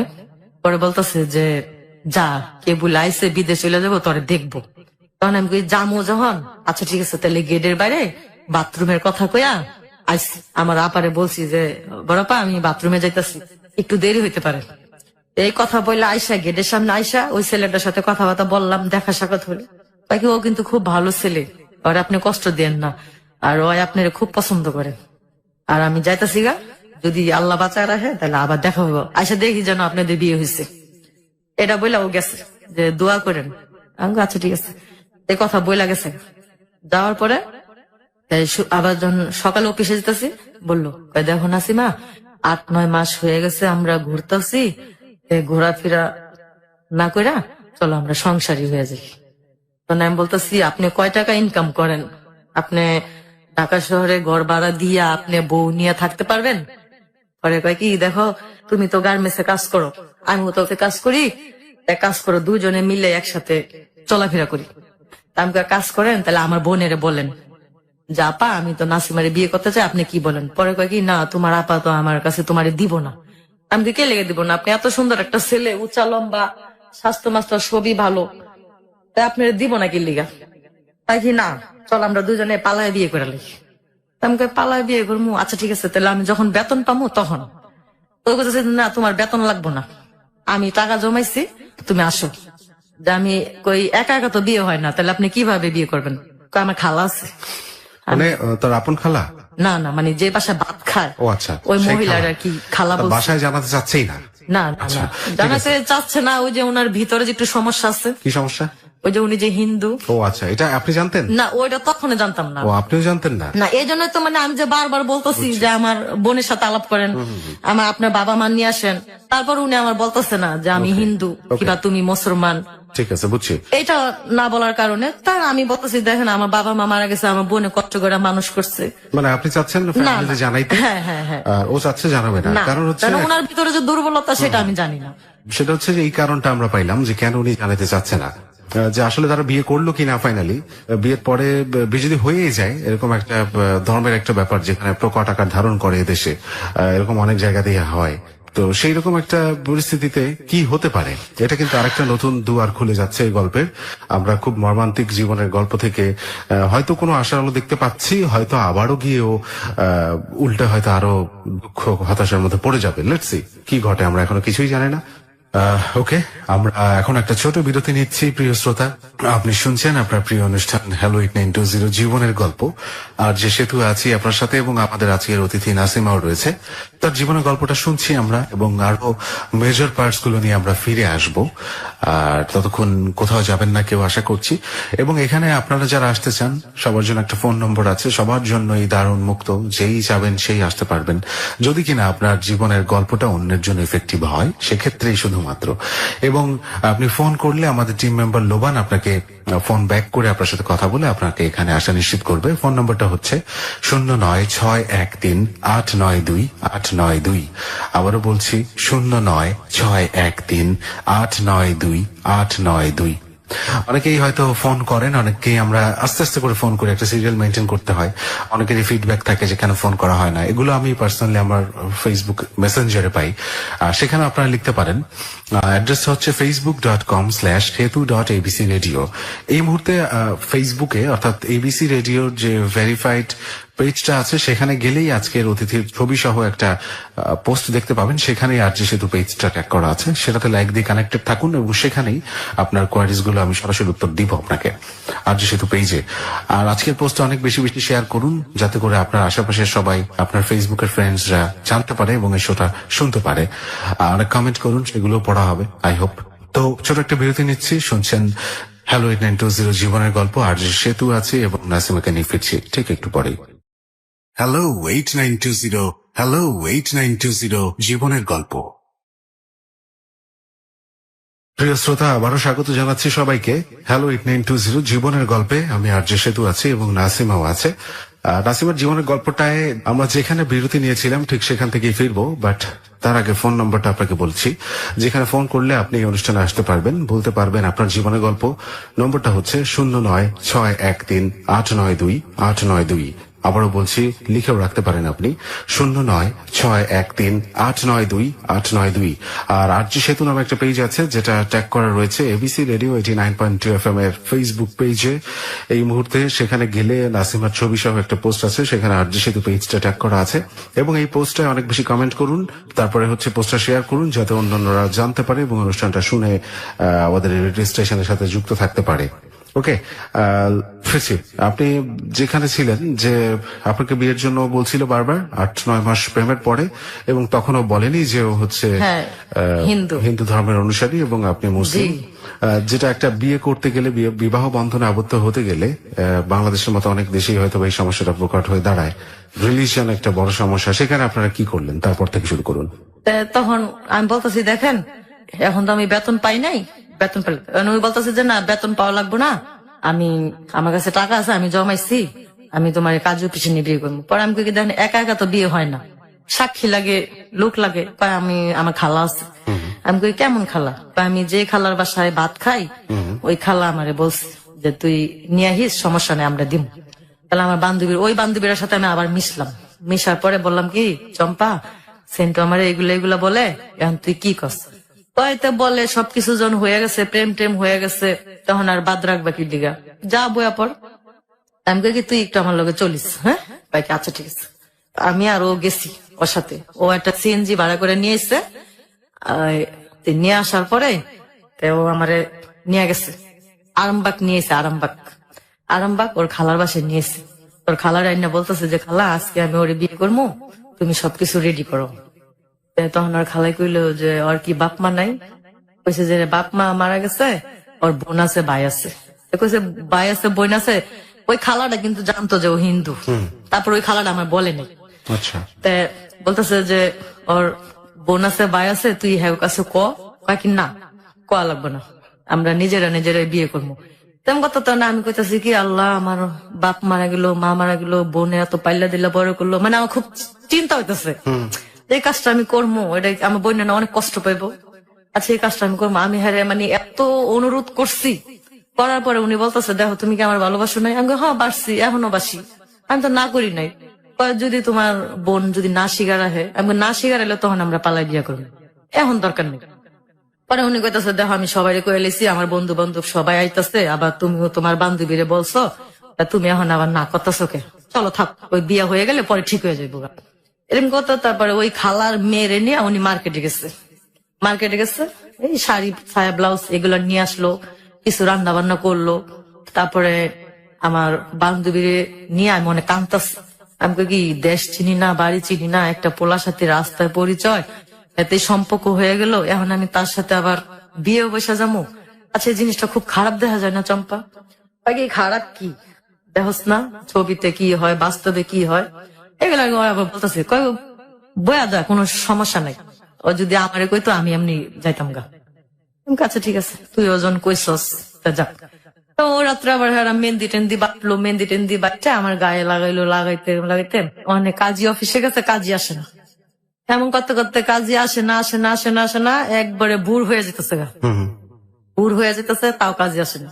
তারপরে আরামবাগের কোন এক নেতা না কি জানি, মানে মামা মামা বলে আর কি, খুব আর কি, ওই লোকের ধরে নিয়েছে ওই মহিলাটা। আইনা বলতেছে কি যে সেন্টু তো এই মেয়েরে খুব ভালোবাসে, তখন কাজী আসতেছে না গার্জেন ছাড়া, কয়ে গেছিল, ভাই আপনি একটু কাজ করেন, একটু কাজীটা নিয়ে আসেন। তাই বললো কি আচ্ছা ঠিক আছে। তো ওই লোকটা আবার কাজী আনছে, কাজী আনার পরে বিয়ে হয়েছে, বিয়ে হয়েছে। বিয়ে হওয়ার পরে আমরা রাত্রে ওই বাসায় ছিলাম, সবাই একসাথে ছিলাম, সবাই একসাথে থাকার পরে পরের দিন আমার বোনে কইতেছে আল্লাহ ওই কই গেল, বাসায় আহে না, এটা সেটা। চম্পা বাসায় গেছে আমার বোন, এই চম্পার মারে জিজ্ঞেস করলো যে খালা চম্পার সাথে কি নাসিমা আইছে? নাসিমা তো দেখছিলাম, চম্পা নাসিমা কই জানি গেছে। পরে আমার বোনে আর কি কইছে কি আচ্ছা ঠিক আছে, যদি চম্পা আগে আহে তাহলে চম্পার একটু আমাকে বাসায় যাইতে কেন গেছে। তো চম্পা বিয়া শাদী দেখে আয়সা পড়ছে, আয়সা পড়লে আমি কই কি চম্পা তুই এটা আমার বোনের কইস, আমার বোনের যেন আমরা না খোঁজে, তুই কইস নাসিমা যে ছেলেকে ভালোবাসতো ওই ছেলের সাথে ওর বিয়ে হয়ে গেছে গা, তুই একটু কইস। হ্যাঁ কই আচ্ছা। তেমন কত কথা আমার বোনে কইছে, চম্পা আমার বোনের কইছে যে রত্নাপা নাসিমারে খুঁজছেন না, নাসিমা একটা ছেলের ভালোবাসতো ওই ছেলের সাথে বিয়ে হয়েছে। তা আমার বোন আবার চম্পার বাসায় আইসা অনেক গালাগালি করছে চম্পারে, চম্পার মারে অনেক। আমার বোন এরকম ছিল না, আপনার মেয়ের সাথে চইলা এরকম হয়েছে, এটা সেটা, মানে দুনিয়ার কথা কইছে। কথা পরে অনেক ঝগড়াঝাটিও হয়েছে। 4 দিন না 5 দিনের সময় ওই বাসায় আমরা আর কি ভিন্ন ভিন্ন আর কি থাকতেছি, একসাথে এখনো হয় নাই। না হওয়ার কারণে পরে একদিন আমি বলছি কি তাই এখন চলেন আমাদের বাসায় চলে যাই, এখন আপনি খালার বাসায় কয়দিন থাকুন। তো ওই খালাটা আবার বেশি ভালো না, যে লোকটারে নিয়েছিল বিয়া পড়াইতে, ওই লোকটা জানি ওই খালারা জানি কি বললো, তো ওই মহিলা আবার আমার ওই লোকের বাসায় নিয়ে গেছিল, মহিলা আবার ওই লোকের বাসায় আমার নিয়ে গেছিল। নিয়ে যাওয়ার পরে লোকের বাসায় ওই যে লোকটা উকিল উকিল জানি হুজুরে নিয়ে আসলো বিয়া পড়ানোর জন্য, ওই লোকটা আর কি বেশি ভালো না, ঠিক আছে। ওই লোকের বাসায় আমার নিয়ে গেল, মানে ওনার জানি কি বললো, বলার পর আমার কয় কি এই সেন্টু তো কাজে গেছে গা, ল তুই আর আমি ওই বাইগো বাসার যে আমি কই হ্যাঁ মেসে থাকে, মেসে কি যাবো, তাই কিছু হইব না। গেছি মনি হ্যাঁ হাড়ে লোকটা বসা, তা আমার কয় কেন আমি বলছি ওই লোকটাতে হ্যাঁ যদি ভাই ডাকে তাহলে আমি তার মামা ডাকবো। আমি বলছি যে মামা ভালো আছেন? হ্যাঁ ভালো আছি, বসো। বসছি, বসার পরে ওনারা বললো কি যে না তোমার টাকা দিলাম, তুমি দোকান থেকে কিছু কিনে নিয়ে আসো। ওই দোকানের কথা বললা, ওনারে দোকানে পাঠাইছে। পাঠানোর পরে আমার বলতেছে যে সেন্টু নাপিতের কাজ করে, তুমি ওরে কেমনে পছন্দ করলা, আমি অনেক টাকা ইনকাম করি, মানে এগুলা বললা উনি আমার কাছে আসতেছে। কাছে আসার পরে আমি বলছি সি মামা, তখন কি বিয়ে হয়ে গেছে? হ্যাঁ হ্যাঁ বিয়ে হয়ে গেছে। বলতেছি সি মামা আপনি এই কাজ, মানে বিয়ে হয়েছে ঠিকই, মানে এখন আমি জানতে পারতেছি না যে ও হিন্দু, কারণ ওর সাথে আমার এখনো মিলামিশা হয়নি আর কি, এই জন্য আমি বুঝতে পারতেছি না। তখন আমি বললাম সি মামা, মামা শব্দটা বুঝেন, মামা শব্দটা কি, আপনি যে আমার সাথে এই নোংরা কাজটা যে করতেছেন, সি। তখনকার থেকে আর কি ওই মহিলার প্রতি আমার এটা ঘৃণা আসলো। তো ওরে খালা জানে, তারপরে আমি ওনারে খালা বললাম, আর সেন্টুর সাথে আমার বিয়ে হইলো, কিভাবে আমার এখানে নিয়ে আসলো। আমি ওরা মানে ওনার যে কি জানি আনতে দিছে, ওটার অপেক্ষা না থেকে আমি বাইরে এসে পড়ছি। আচ্ছা, বাইরে এসে আমি আমার স্বামীরে তখন বলতেছি, তখন তো উনি আমার স্বামী, তখন তার ইয়া না, তখন আমার স্বামীর আমি বলতেছি দেখো এই যাই কিছু হয়েছে আমি আর এখানে থাকবো না, এখন আমার বাসায় চলো, আমার বড় আপার কাছে যাই, যদি আমার বড় আপা না মানে তখন আমরা আলাদা ঘর বাড়ি নিয়ে মনে আসো। আমি কেমনে যাবো, আমার যদি আমার কোনো কিছু করে, আমি আচ্ছা আগেও ভয় পাইছো এখনো ভয় পাইতেছো, কোনো কিছু করবো না, চলো। গেছি আমার বোনের বাসায় গেছি, অনেকগুলা মিষ্টি টিষ্টি নিয়ে গেছি, আমার বোনটি গুলো মিষ্টি বাইরে ফিক্কা ফালাই দিছি। ফালাই দেওয়ার পরে বললো কি এত খারাপ, মানে বাজে বাজে গালাগালি করলো আর কি, বাজে বাজে গালাগালি করার পরে আমার বোনের বলছি দেখেন আপা আমার ভুল হয়ে গেছে, আপনি আপনার বোনকে? জি আমার বোন আর কি। আচ্ছা। যে রত্না আপা আমার অনেক ভুল হয়ে গেছে, আমি মাপ চাই। তে ও আমার পছন্দ করতো, আমি ওরা পছন্দ করতাম। তখন আমার বোনও জানে না যে ও হিন্দু, আমিও জানি না যে হিন্দু। আচ্ছা। এটা বলছি, বলার পরে আমার বোন কইতেছে যে না তবে এই ঘরে কোনো জায়গা নেই, তার কই থাকবি যা থাকবে, আমার ঘরে জায়গা নেই। পরে আমি কি করলাম, তা আমার জামাই এখন আমার বলতেছে যে এখন কি করবো, এক কাজ করো, আমরা বাসা বুক ঘর ভাড়া নেই, আসো। তো গেছি গা, তা বাসা বুক যায়া বাসা বুক হলের সাথে ঘর খুঁজা পাইছি। ঘর খুঁজা পাওয়ার পরে ওখানে তো হাড়ি পাতিল বিছনা টিছনা কিছুই নাই। তো ও আবার কাজ কইরা একটা ভাতের পাতিলা তরকারি পাতিলা মানে চলার মতো আর কি কিছু নিয়ে আসলো। নিয়ে আসার পরে যখন আর কি এখন আমরা দুইজন একসাথে থাকবো আর কি, এক ঘর নিছি, এখন যখন দুইজন একসাথে থাকবো, এখন আর কি উনি আমারে চিনবো, আমি ওনারে চিনবো, এই আর কি। আর এই কয়দিন আমরা মানে এভাবেই ছিলাম আর কি। তো এখন যখন একসাথে রান্না বান্না করছি, খাওয়া দাওয়া হয়েছে, এখন আমরা যখন মানে শুইতে গেছি, তখন ও আমারে বলতেছে দেখো নাতিমা আমার দুইটা হাত ধরছে। দুইটা হাত ধরার পরে ও আমার বলতেছে নাসিমা আমি তোমার একটা কথা বলি, তুমি কষ্ট পাও না। আমি কই কি কষ্ট বলেন? কয়, তুমি কথাটা শুনলে অনেক কষ্ট পাইবা। আমি কই কি কথা বলেন আপনি, শুনি, কোনো সমস্যা নাই বলেন। কয়, যদি তুমি শোনো, শোনার পরে কি তুমি থাকবা না চলে যাবা? আমি কই যদি থাকার মতো হয় তাহলে থাকবো, আর যদি চলে যাওয়ার মতো হয় তাহলে আমি চলে যাবো। তখন কয় কি আমি তো হিন্দু। যখন এই কথাটা বলছে মানে আমি কি বলবো, মানে উপর আল্লাহ ছাড়া কেউ জানে না যে আসমান কি আমার মাথায় ভাঙ্গা পড়লো না কি, মানে আল্লাহ ছাড়া কেউ জানে না। তারপর আমি বলতেছি আচ্ছা কি হয়েছে, হিন্দু হয়েছেন দিকে কি হয়েছে? তাহলে আচ্ছা আপনি যখন হিন্দু তাহলে আমার যে কলমা কইয়া যে বিয়ে করলেন, তখন আপনি ওই কলমাটা কিভাবে বললেন?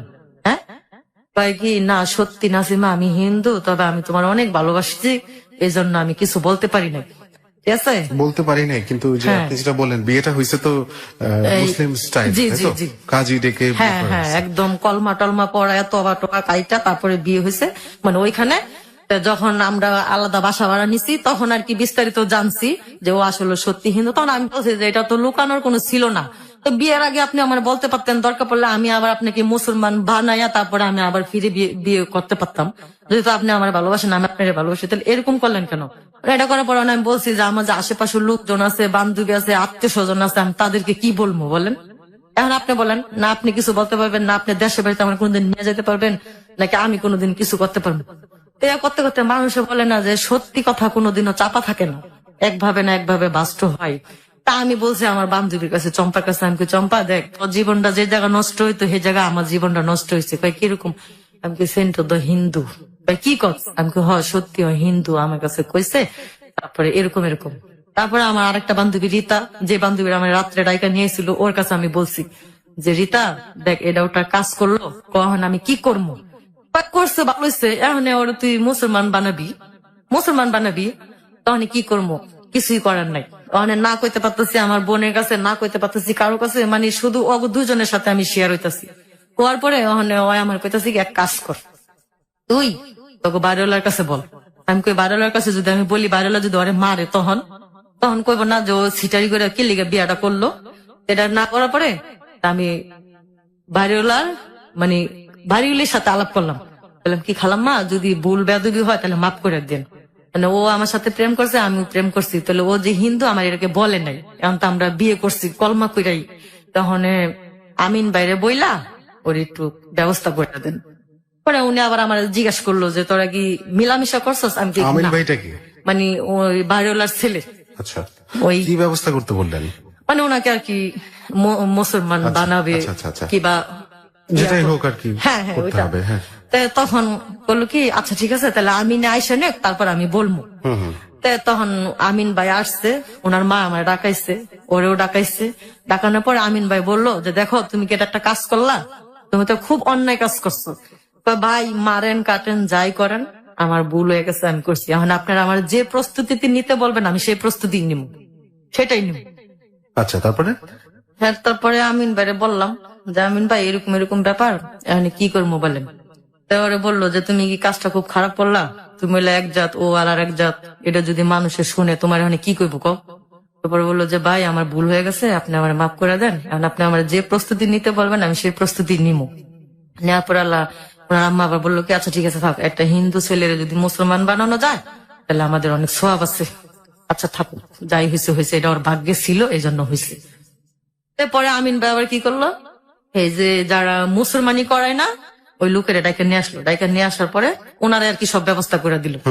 ব্যবস্থা করে দেওয়ার পরে ডাক্তারের মাধ্যমে আর কি জিনিসটা করলো, করার পরে মসজিদে নিয়ে তবা টবা কাদায়া কলমা টলমা পড়ায়া সবকিছু আর কি নতুন করে আবার ইয়া করলো, আবার বিয়ে পড়াইলো। বিয়ে পড়ানোর পরে ওনার দেশের বাড়িতে আর কেউ জানতেছে না, না জানার পরে এই যে আমাদের সব হয়ে গেল আর কি, মানে সংসার আর কি করতেছি, করতে করতে ও আবার ইনকাম করতে পারতো না। কেন? এই সেলুনে কাজ করে আর কয় টাকাই পায়। একদিন কাজে গেলে বাজার হয়, একদিন কাজে না গেলে বাজার হয় না, মানে সে আর কি আমার বাবা মার ইতিহাসই আর কি আবার ঘুরে আর কাছে, যে কষ্টটা আমি বাবা মার ঘরে করছি সেই কষ্টটা এখন আমি আবার স্বামীর ঘরে আবার হচ্ছে, তাই তো? হচ্ছে। আচ্ছা। আর মাঝখানের জীবনটা আমার একটু ভালো ছিল, একটু যে ভালো ছিল। গার্মেন্টসে কাজের জীবনটা আর কি Okay. ভালো ছিল। এবং আপনি তো সুখের জন্য বিয়ে করছেন জি। ফাইনালি। হ্যাঁ।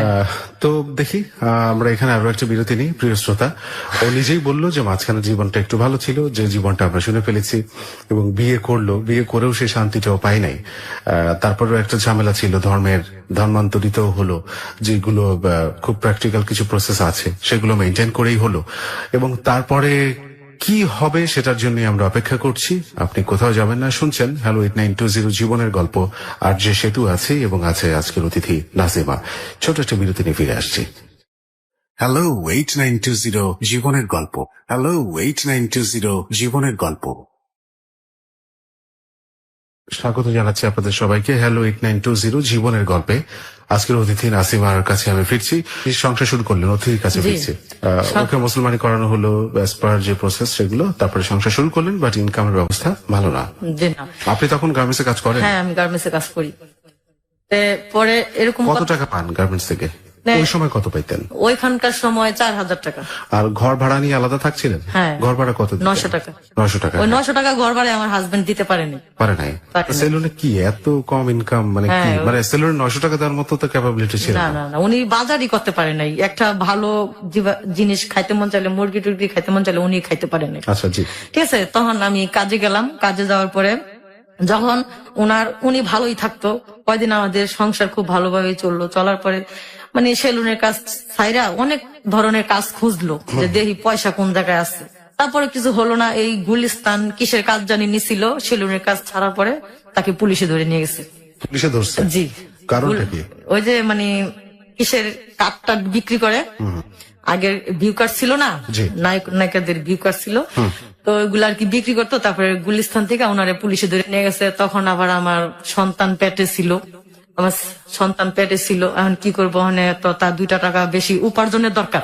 আচ্ছা একটু ক্লিয়ার করি, এখানে শুধু ভিউ কার্ড বিক্রির জন্য নয়, সাথে হয়তো বা ভিউ কার্ড গুলো যেটা আমরা উনি মিন করছেন নায়ক নায়িকাদের ছবি, হ্যাঁ। হয়তো একটু অশ্লীল ছবি টবি ছিল। জি জি। আচ্ছা এই টাইপের কিছু জিনিসপত্র বিক্রি করতে হয়। হ্যাঁ হ্যাঁ। আচ্ছা তো ওইগুলো আবার ওনাকে পুলিশে ধরছে। ধরার পরে থানায় নিয়ে গেছে। থানায় নেওয়া যাওয়ার পরে আমি তো গার্মেন্টসে মানে কোনো খোঁজ খবর নাই।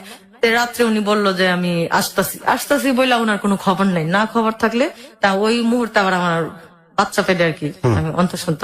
তখন আমি কি করবো, তখন আমার মনে একটা গভীর ছিল, চিন্তা আসলো যে আল্লাহ, ও আগে গেল না, এখন আমার সন্তান পেটে, ও এখন আমার চলে গেল গা।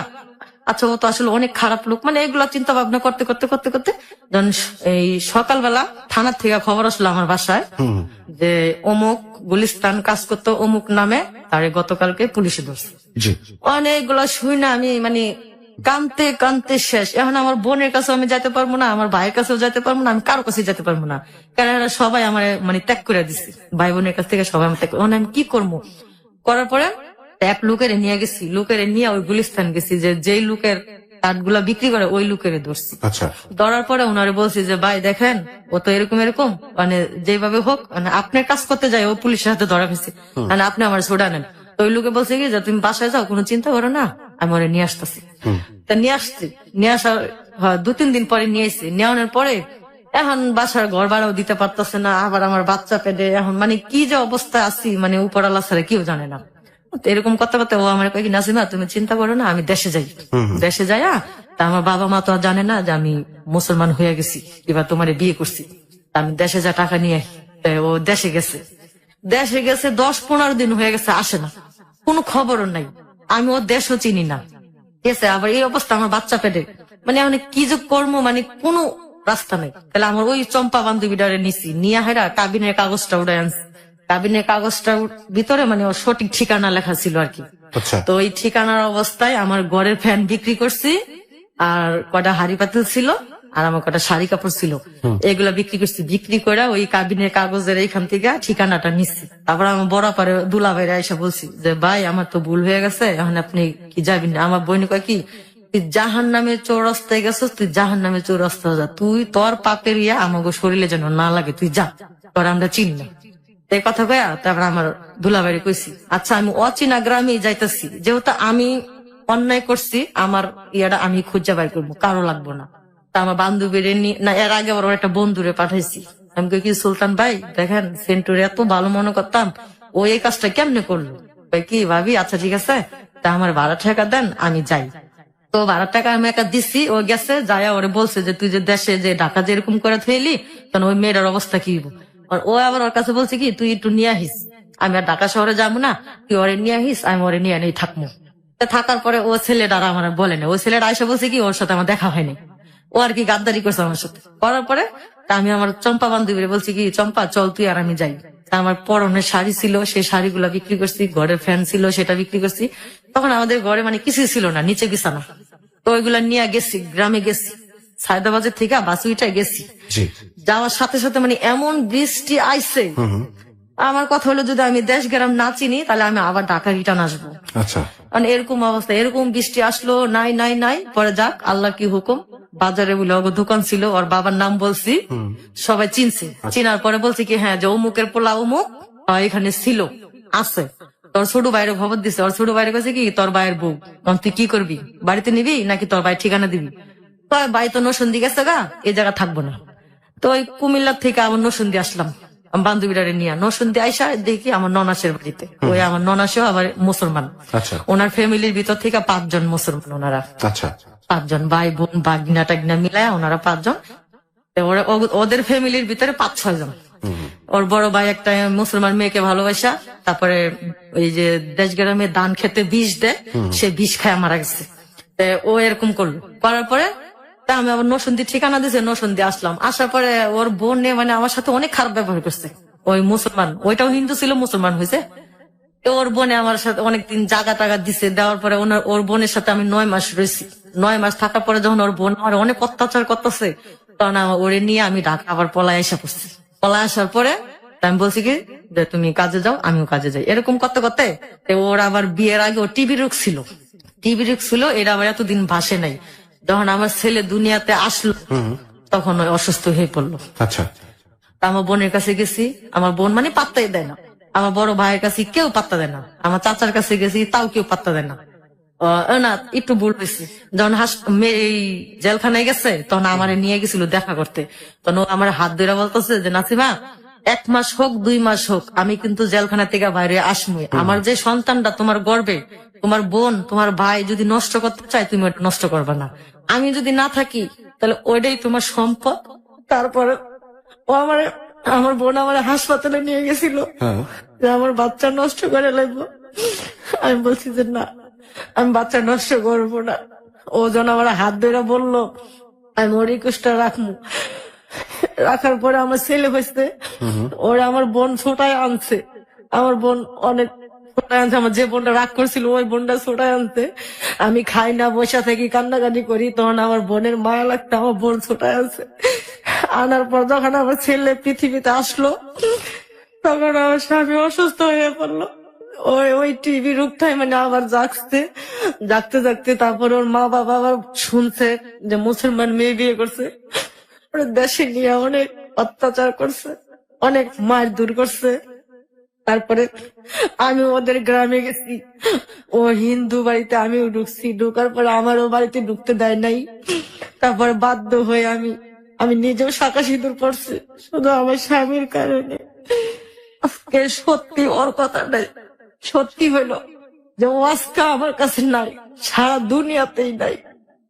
ও এমন জায়গায় চলে গেছে, ও আর কোনদিন আসবে না। মানে কি হয়েছে তার? উনি মারা গেছে, 1 বছর হয়েছে। কিভাবে মারা গেছে? এই জন্য আজকে আমার এখানে আসা। আজকে আমার স্বামী আমার কাছ থেকে নাই, আমার জীবনটা পুরো অন্ধকার। আমার মতো যেন এরকম যেন আর কেউ না করে। আমার স্বামীর নিয়ে মুগদা হাসপাতাল আমি 21 দিন ছিলাম। খালি রক্ত পরীক্ষা করে, পেশাব পরীক্ষা করে, এই পরীক্ষা করে, সেই পরীক্ষা করে, কোন রিপোর্টই ধরা খায় না যে উনি অসুস্থ। তারপর ডাক্তাররা নিজে থেকে মোয়াখালী প্রাইভেট ক্লিনিকে পড়েছে। মাথা থেকে পা পর্যন্ত এক্সরে করলো, সেই এক্সরে ধরা গেছে যে ওনার বুকে টিউমারের ভিতরে ওনার ক্যান্সার হবে হইতেছে। আচ্ছা, ক্যান্সার হইতেছে। আর ওর একটা দোষ ছিল কি, ও সারাদিন না খায়া থাকতো। হয়তো কি যেগুলো আমি খামো সেগুলো আমার বউ ছেলে মেয়ে খাইবো, ও না খায়া থাকতো। আর খালি সিগারেট খাইতো, খালি সিগারেট খাইতো। খাওয়ার পরে এগুলো আর কি ওর টেনশন, ওর টেনশনে ও মারা গেছে আমি জানি। ও আমার ভালোবাসার মূল্য দিছে, আমি ওর ভালোবাসার মূল্য দিতে পারলাম না। এখন আমি এইটাই বলতে চাই, যেই প্রেম করুক, যেই ভালোবাসা করুক, তার জাত পরিচয় যায় না, তারপরে যে উনি এরকম করে। আজ আমি ছোটবেলা থেকে কষ্ট করতে করতে করতে করতে আজকে আমি এই পর্যন্ত আইছি, এখনো আমি কষ্টই করতেছি। আমি মনে মনে ভাবছিলাম যে আমি একটা হিন্দু ছেলের সাথে বিয়ে হয়েছি, উপরওয়ালা যদি আমাকে একটা ছেলে দেয়, আমি তাকে মাদ্রাসায় পড়াইয়া মসজিদের ইমাম বানাবো। আল্লাহ আমার সে আশা পূরণ করছিল। আমার ছেলে এখন না দেখে কোরআন শরীফ মুখস্থ, তবে আমি তাকে আর পড়াইতে পারলাম না। তা আমার ছেলের আমি বলছি যে বাবা তুমি পড়ো মাদ্রাসায়, আমার যতটুকু চেষ্টা আমি অতটুকু করে যাবো। আমার ছেলে আমার জাবরায়া ধইরা বলে যে মা তুমি অনেক কষ্ট করছো, আর কষ্ট করা লাগবে না, আমার তুমি কাজে লাগাই দাও, আমি কাজ করি। আমার ছেলের চেহারা আর ওর বাবার চেহারা একদম এক। আমার ছেলের দিকে আমি এখনো তাকাইও না, খেলে আমার ছেলের দিকে তাকালে আমার স্বামীর কথা আমার মনে হয়। আপনার ছেলের বয়স কত? আমার ছেলের বয়স এখন 13 শেষ, 13 শেষে 14তে আর বিয়ে করছেন কত সালে আপনারা? আমার বিয়ের কয়েকদিন পরে 2000 সাল আসলো। আচ্ছা, তার মানে আপনারা 15-16 বছর সংসার করছেন, তাই তো? আমার 16.5 বছর সংসার করছি। আচ্ছা, উনি যখন জেল থেকে বের হলো তারপর অসুস্থ হইলে মারা তো গেছে কত বছর? জি, এই গত রোজা 4 দিন আগে মারা গেছে। গত রোজা 4 4 দিন আগে মারা গেছে, মে মাসে 16 তারিখে। মে মাসের 16 তারিখে? 16 তারিখে। তাহলে তো 1 বছর হয় নাই। হয়েছে 1 বছরের কত বেশি। বছর? হ্যাঁ। আচ্ছা, আমি আমার স্বামী, আমার উদ্দেশ্য ছিল যে হাসপাতালে আমি ছিলাম ওই হাসপাতাল থেকে নাম কাটা দিছে। তখন ডাক্তারে বলছি যে ক্যান্সার হাসপাতালে আমাকে একটু সহযোগিতা করে দেন না আপনারা। বলছি কি তোমার আমরা অনেক দেখছি, তুমি যে তোমার স্বামী নিয়ে যে কি করছো। আমি বলছি যে আমার আগে হইলো আল্লাহ, তারপর হলো আমার স্বামী, এছাড়া আমার দুনিয়াতে আর কেউ নাই, কেউ নেই। আপনি একটু সহযোগিতা করে, তুমি চাই হাজার চেষ্টা করলেও তোমার স্বামীর তুমি বাঁচাইতে পারবে না। তারপর আমি যেদিন বেতন পাবো গার্মেন্টস এ, আমি বলছি আমি যদি আজকে বেতন পাই আজকে আমার স্বামীর নিয়ে যাবো। আল্লাহর কি হুকুম, যেদিন আমি বেতন পাবো ওদিনে আমার স্বামী মারা গেছে। মাই গড, এত এত ঘটনা! ওদিনে আমার স্বামী মারা গেছে, আমি আমার স্বামীর হাসপাতালে নিয়ে যেতে পারলাম না। আমি কত মানুষের কাছে সহযোগিতা চাইছি, কেউ আমার সহযোগিতা নাই। এমন লোক আমার বলছে যে তুমি আমাদের সাথে থাকো, তোমার 50,000 টাকা দেব। এমন লোকে বলছে যে তুমি আমাদের সাথে সময় কাটাও, তোমার 20,000 টাকা দেব। এই যে মানুষ টিভিতে দেখায়, অমুকে দেখায়, অমুক জায়গায় দেখায় যে গরিব মানুষের পাশে মানুষ দাঁড়ায়। আমার মানে আমার ধারণা হলো যে এই কথাটা ভুল, একবারে ভুল। মানুষ স্বার্থের কারণে কারো কিছু করে না। আমার জামাই আমার ভালোবাসার মূল্য দিচ্ছে, আমি আমার স্বামীর ভালোবাসার মূল্য দিতে পারলাম না। আমি ভালোবাসার মূল্য বাকি জীবন আমি এইভাবে কাটাই। নাসিমা একটু শান্ত হন, আমরা একটা ব্রেক নেব এখন, একটু শান্ত হন, তারপরে আমরা ফিরে আসবো। বিরতি নেওয়ার সময় হয়ে গেছে। প্রিয় শ্রোতা, ওর একটা কথার জের ধরে আমি বলছি, অনেককেই আমি বলতে শুনেছি যে যখন মানুষ আসলে একেবারেই ছন্নছাড়া হয়, ওর কাছে আর কিছুই থাকে না ধরে বাঁচার মতো, তখন কিন্তু অনেক কিছুই উপলব্ধি করে যেটা হয়তো আমরা সাধারণ অবস্থা উপলব্ধি করি না। যেমন আমার মনের কথা আমি কাউরে বলতে পারি না। আপনার মনের কথা শুনছে সবাই। প্রিয় শ্রোতা, ও উপলব্ধি করেছে যে মানুষ আসলে তার স্বার্থের প্রয়োজনেই হয়তো মানুষকে সাহায্য করে, এছাড়া আর কিছুই না। হয়তো বা এই উপলব্ধি হয়তো ওর মতো আরো অনেকেরই আছেন। যাই হোক, ছোট একটা বিরতি নিচ্ছি আমরা এই মুহূর্তে, এবং তারপরে ফিরে আসছে আবারও নাসিমাকে নিয়ে। এখনো শেষ হয়নি জীবনের গল্প, এখনো শুনবো মানুষের আমরা। পোশাকের আড়ালে যে কত কিছু লুকায় থাকে, যে যার সাথে না চলে তখন মানুষ বলা যায় না। ওকে, ছোট একটা বিরতি নিচ্ছি আমরা, সাথে থাকুন। হ্যালো 8920 হ্যালো 8920 জীবনের গল্প। প্রিয় শ্রোতা, আজকে শেষবারের মতো আপনাদেরকে স্বাগত জানাচ্ছি হ্যালো 8920 জীবনের গল্পে। আর যে সেতু আছে আপনার সাথে, এবং শুনছেন নাসিমার জীবনের গল্প। আমরা যেখানে বিরতি নিয়েছিলাম, কান্নায় ভগ্ন একটা মানুষ এখনো কাঁদছেও, আমরা ওর কান্নার শব্দ পাচ্ছি, আমি পাচ্ছি স্টুডিওতে। আমি জানি না আপনারা পাচ্ছেন কিনা। একেবারে শুরু থেকে ওর জীবনটা কিন্তু কান্নার ছিল, এখনো পর্যন্ত কান্নার। এই কান্নার জীবনটা থেকেও বের হয়ে আসুক। যাই হোক, এটা আমরা, আমার মতো আপনারা সবাই চান, আমি জানি। যাই হোক, আমার শুভ কামনা এবং আপনাদের দোয়া ওর সাথে থাকবে, আমি জানি। কিন্তু এখনো গল্পটা শেষ হয়নি, আমরা শুনবো। ওর ছেলের কথা বলছিল, এবং ও বারবার একটা কথা বলছে যে আমার স্বামী আমাকে মূল্য দিয়েছে তার ভালোবাসার, বাট আমি পারিনি। কিন্তু কেন কেন বলছেন আপনি? আমার স্বামী আমার ভালোবাসার মূল্য দিচ্ছে কারণ ওনার বাবা মা যখন জানছে যে মুসলমান মেয়ে বিয়ে করছে, তখন ওনাকে টাকা দিছিল, পাসপোর্ট করে দিছে উনি যেন ইন্ডিয়া চলে যায়। উনি ওই টাকাগুলো নিয়ে এখানে আইছে, এখানে আইসা আমার নিয়ে সুন্দরভাবে রয়েছে, খাইছে, চলাফেরা করছে। অথচ আমার স্বামীর এত বড় একটা অসুখ হইলো, কোন মানুষ আমার স্বামীর পাশে আইসা দাঁড়ায় নাই। যে ছেলেটা হিন্দু ছিল কিংবা আমাদের ধর্ম আইসা পড়ছে, আমাদের সমাজের উচিত ছিল যে একটা হিন্দু ছেলে, ওর বাড়ি ঘরে কিন্তু ভালো সম্পদ, অনেক বড় লোকের ছেলে, ও আজকে বিনা চিকিৎসায় এইভাবে মারা যাইব, আমি এটা কল্পনাও করতে পারি না। মানে আমার এই ধরনের কোন চিন্তা ভাবনা আসলেই মানে আমার কেমন যে লাগে, আল্লাহ ছাড়া কেউ জানে না। তখন আমি কাজও করি না, আমি এদিক সেদিক খালি রাস্তা দিয়ে হাঁটতে থাকি, ওদিকে যাই ওদিকে। আমি যখন রাত্রে শুয়ে যখন কান্দি, মানে ওনার স্মৃতিগুলা যখন আমার মনে হয়, আমার ছেলে তখন আমার চোখের পানি মোছাই দেওয়া গাই কি, মা আব্বা নাই দেখে কি আমি আছি, আমি তোমার বড় হয়ে কোনো কষ্ট দিব না মা, তুমি কাঁদবে না মা। আমার ছেলে এগুলা বলে। আমার কষ্ট একটাই যে আমার স্বামীর পাশে, আমার পাশে কেউ দাঁড়াইলো না, কেউ না। আমি সত্যি কথা কি বলবো, লজ্জা রেখে লাভ নাই। আমি মানুষের কাছে হাতও পাচ্ছি, কেউ আমারে 10 টাকা দিছে, কেউ আমারে 5 টাকা দিছে, কেউ আমারে 100 টাকাও দিছে।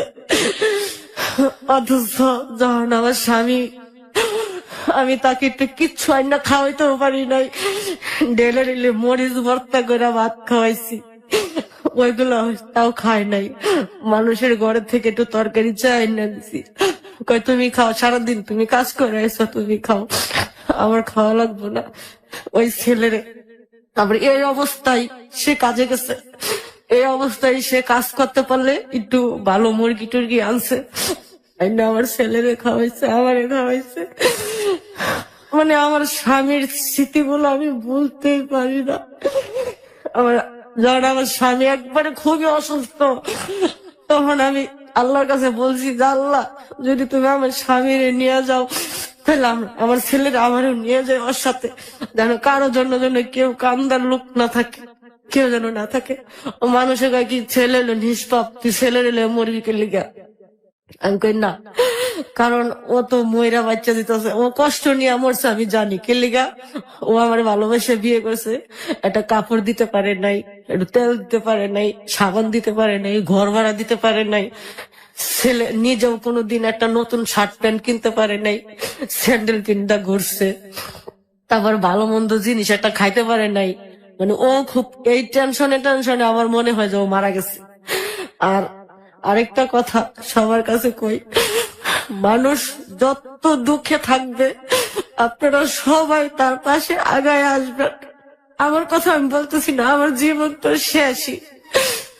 আমি আর অন্য কোনো ছেলেদের সাথে আমার জীবন জড়াবো না। আমি এইভাবে আমার স্বামীর ভালোবাসার দাম দিয়ে যাব বাকি জীবন, যতদিন আল্লাহ আমার বাঁচায় রাখবো। আমি এইভাবেই থাকবো। আমার ছেলের জন্য আপনারা সবাই দোয়া করবেন যেন আমার ছেলেটা ভালো হয়, মানুষের মতো যেন মানুষ হয়। আরেকটা কথা, বাবা মার সম্পদ কিন্তু তার সন্তানে পায়, পায় না? পায়। অথচ আমার শ্বশুর বাড়ি আমার ছেলের তার বাবা সম্পদ দিব না। যদি আপনারা পারেন আমার ছেলের সম্পদ আমার ছেলের নিয়ে দিয়েন, এতটুকু সহযোগিতা আপনারা আমাকে করেন। আমি আমার সুখের জন্য বলতেছি না, আমার ছেলের সুখের জন্য বলতেছি, যেন তার বাবার বিটাটা সে পায়, নাইলে তার কিছুই নাই। আপনারা এখন আছেন কোথায় এবং আপনি কি সে গার্মেন্টস এর কাজ করতেছেন? জি, আমি এখন গার্মেন্টস। আর আপনার বোনদের সাথে ভাইদের সাথে কোথাও কোনো আমার সে বড় connection নাই? বোনটা মারা গেছে। বড় বোনটাও মারা গেছে? জি, সে বড় বোনটা মারা গেছে। আর আমার বড় ভাই লালবাগ থাকে, কামরাঙ্গীরচর। আমি আর আমার ছেলে এখানে থাকি। আমার ছেলে বর্তমানে একটা জ্বালাইয়ের কাজ করে ওইখানে। এবং ওকে পড়াশোনা করাচ্ছেন?